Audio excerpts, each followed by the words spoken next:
The invasion marks the beginning of a new era for not just the European security order but also Russian society. The main constraints on Russia's invasion of Ukraine were never the threat of Western sanctions or intelligence-based exposure of its preparations.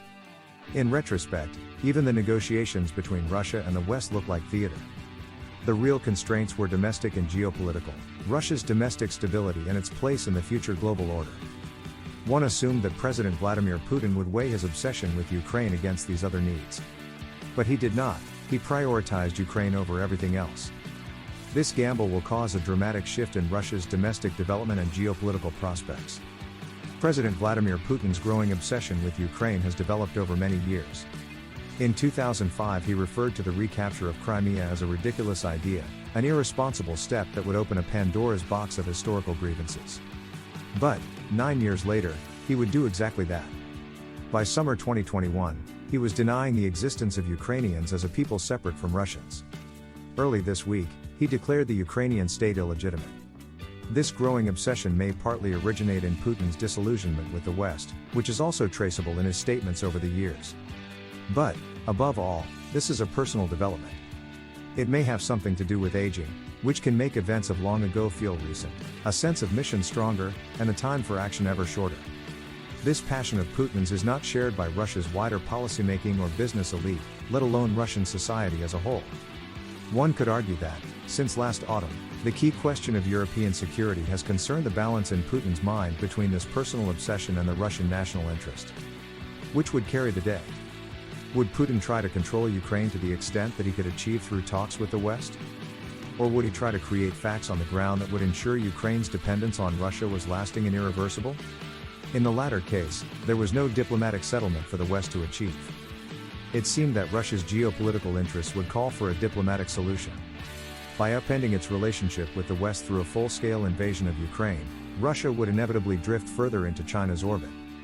This should not have been in Moscow's interest.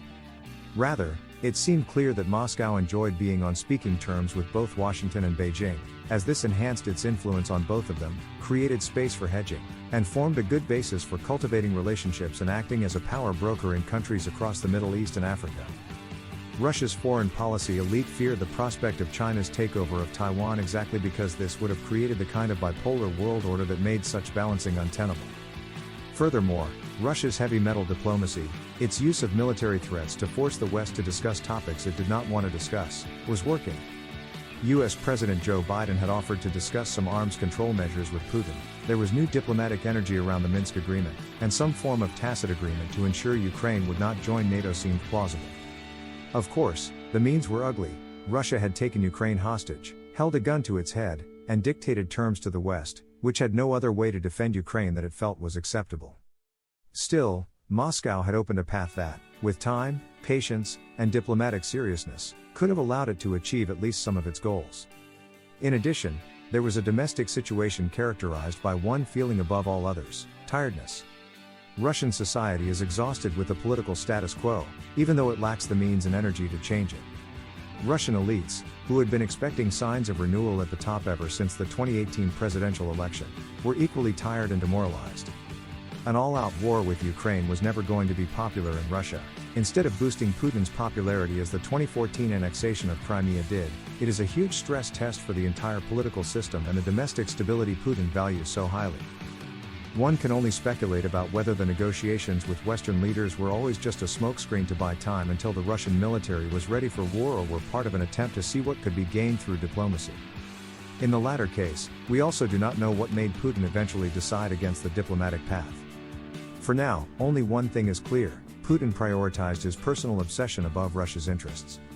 And he likely did so almost single-handedly. The broadcast earlier this week of a meeting of the Security Council showed a series of visibly fearful officials trying to come up with statements they thought were expected of them. None of it suggested that many of them were consulted in advance. The invasion marked the beginning of a new era for not just the European security order but also Russian society. The domestic system will become even more authoritarian. The government will increasingly stifle public debate. More independent and creative Russians will leave elite circles, more will emigrate. The state's capacity for good governance will decrease, tiredness and hidden protest will grow. It will be a long time before this process saps Russia's vitality enough to manifest in true changes, but it is safe to say that Putin has planted a bomb under his personalized system of governance. Meanwhile, the European security order will once again be shaped by open confrontation. On a certain level, this may have a silver lining.